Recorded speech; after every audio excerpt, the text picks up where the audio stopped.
반갑습니다. 허브경제TV입니다. 네, 유한양행입니다. 오늘 종가는 109,800원. 전날 종가에서는 가격이 이제 100원 밖에 차이가 나지 않기 때문에 주가 변동폭은 실적 발표했을 때 잠깐 나오고 뭐 큰 흐름 자체는 뭔가 실적으로 인해 가지고 주가 흐름이 바뀌었다거나 방향이 바뀌었다거나 그런 모습은 나오지 않았죠. 애초에 실적이 뭐 컨센을 하회했다라고는 하지만 대체적으로 그냥 깔끔한 실적 발표가 나와줬고요. 한번 좀 보겠습니다. 매출은 4,694억 나왔습니다. 1분기에. 전년비 대비해서는 올랐습니다. 8% 정도. 영업이익이 86억. 그 다음에 순이익이 조금 높죠. 순이익이 393억입니다. 예, 이거는 뭐 이것도 전년비 대비 이제 8% 정도인데 라이센스 수익이 또 40억이 들어왔고요. 이게 이익이 조금 좋았던 거는 아무래도 렉나자와 이제 리버리반트의 그 미국 매출이 서서히 반영이 되기 시작한다. 주주분들한테는 결국 플러스 알파의 요인이 얼마나 이 매출 반영이 되느냐 이게 중요하거든요. 그래야 기업이 기존에 하던 것보다 성장한다라는 그 시그널 데이터라고 볼 수 있기 때문에 사실 올해 같은 게 25년 같은 경우에는 가장 이제 중요한 거는 이 렉나자 그 다음에 이제 리브리반트 병역요법의 미국 매출이 얼마나 좀 빨리 올라와 주는지. 근데 요거는 괜찮게 올라와 주고 있다라고 볼 수 있겠죠. 네, 결국 마일스톤 수익이 조금씩 들어와 주고 있고요. 기존에 하던 거 역시나 잘 해야죠. 지금 해외 매출이 이번에 870억입니다. 해외 매출이 또 올라왔거든요. 네, 길리어드랑 이제 HIV, 이거 뭐 그거죠. 네, 에이즈 치료제 API 공급 계약이 있었고 여기에다가 이제 또 CDMO 확장까지 추가되면서 포트폴리오는 굉장히 좀 다변화, 잘 다각화 잘 하고 있는 것 같아요. 포트폴리오가 좀 탄탄해지는 느낌이 이번 실적을 통해서 좀 나와주고 있고 처방약 매출이 괜찮습니다. 역시나 제약사기 때문에 처방약 그 다음에 이제 여기 플러스 알파 되는 거는 비처방약이라고 볼 수 있겠죠. 우리가 뭐 비처방약이라고 하면은 뭐 비타민 같은 거, 건강기능식품 이런 것들이 이제 비처방약인데 요즘에 이제 원체 요 시장이 굉장히 또 핫하지 않습니까? 그래서 유한양행 같은 경우에도 이쪽을 통해서 매출이 또 500억 정도 나왔기 때문에 지금 성장하고 있는 시장에 대해서 대처는 잘 하고 있다. 그리고 처방약 같은 경우에는 6.5% 좀 올라와가지고 3,300억 정도. 이게 당뇨병의 그 약이 있죠. 자이당.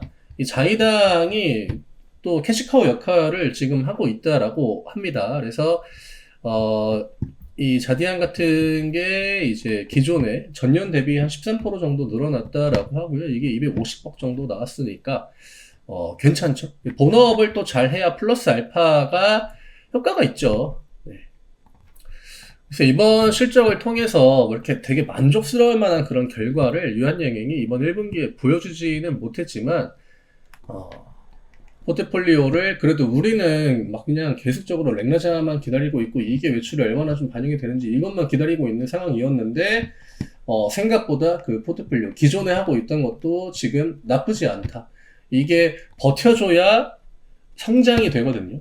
지금 버텨주는 거는 뭐 크게 어려움이 없다라고 생각을 하고 화장품 매출도 또 같이 올라오고 있습니다.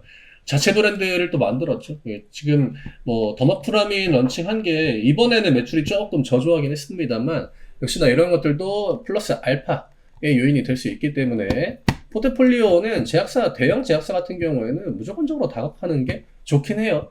이게 제약사 같은 경우에 우리나라 바이오 기업들이 또 그런 경향이 심하긴 합니다만 원툴 기업 이러면 정말 그 주가에 있어서는 취약한 그 시기가 자주 있을 수밖에 없거든요. 하지만 유한양행은 뭐 그런 종목이다라고 보기엔 뭐 엄청나게 큰 제약사이기도 하죠. 요즘에 또 그 최근에 이제 이슈가 나오긴 했었는데 제가 그렇게 막 아직까지는 중요하지 않아가지고 코멘트를 드리진 않았거든요.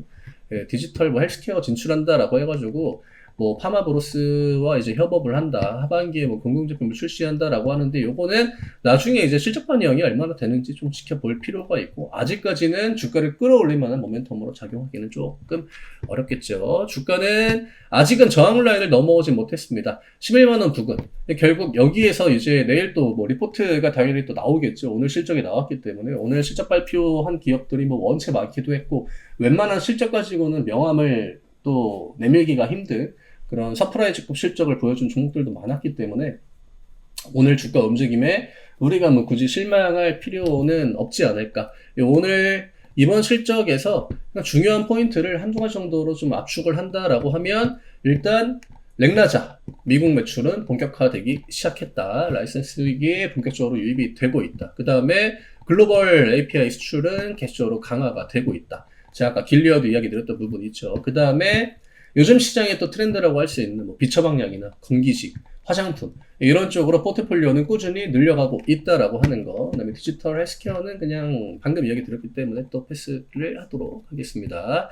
결국 포트폴리오가 얼마나 시너지를 내느냐가 굉장히 중요한데 뭐 유한예 같은 경우는 이번 실적을 통해서 그래도 주주분들이 걱정할 만한 그런 상황은 아니다. 네, 얼마나 이제 빨리 플러스 알파 요인들이 주가에 반영이 되는지 또 오늘 같은 경우에는 제가 이전에도 이야기 드렸지만 결국 기술주들이 반등을 보여주기 위해서 지금 시장에서 연속적인 강세를 보였던 그 실적을 베이스로 하는 뭐 방산이나 조선 쪽 혹은 뭐 정치 테마 이런 쪽에서 자금이 좀 나와줘야 되거든요.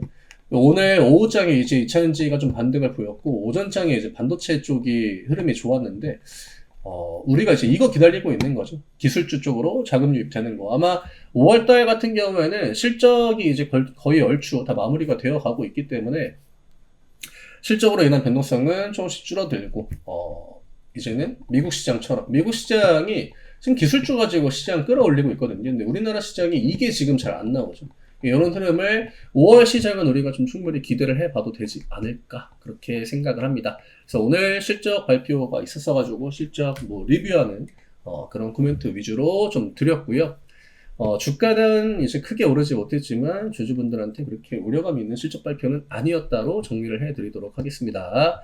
저희 텔레그램 아직 들어오지 않으신 분들 아래쪽에 링크 누르시면은 쉽고 빠르게 입장하실 수 있고요. 저희가 오늘 뭐 이렇게 급등을 보여준 종목들도 많이 있었고 또 역시나 실적 위주의 장세이기 때문에 늘상 이런 기대감은 시장 안에 잔존하고 있던 거거든요. 저희가 그러한 그 관련된 부분 코멘트를 진짜 열심히 드렸습니다. 오늘 뭐 APR도 마찬가지고 화장품 쪽은 진짜 계속적으로 우리가 주목을 해봐야 된다라고도 코멘트를 드렸고 그 안에서 또 유망한 기업들에 대한 그 브리핑도 여러 차례 드렸거든요. 그러니까 저희가 뭐 다른 이야기 드리지 않고 시장에 관련된 이야기들 위주로 또 좋은 섹터 또 분위기가 좋고 또 우리가 기대감을 가져볼 만한 그런 섹터 위주로 코멘트를 열심히 드리고 있기 때문에 그런 것들만 잘 확인을 하셔도 충분히 좋은 섹터 쉽게 구별해 나갈 수 있을 겁니다. 안 들어오신 분들은 아래쪽에 링크 누르기만 하면 입점되니까 많이 한번 들어오시면 좋을 것 같아요. 저는 내일 다시 또 인사드리도록 하겠습니다. 감사합니다.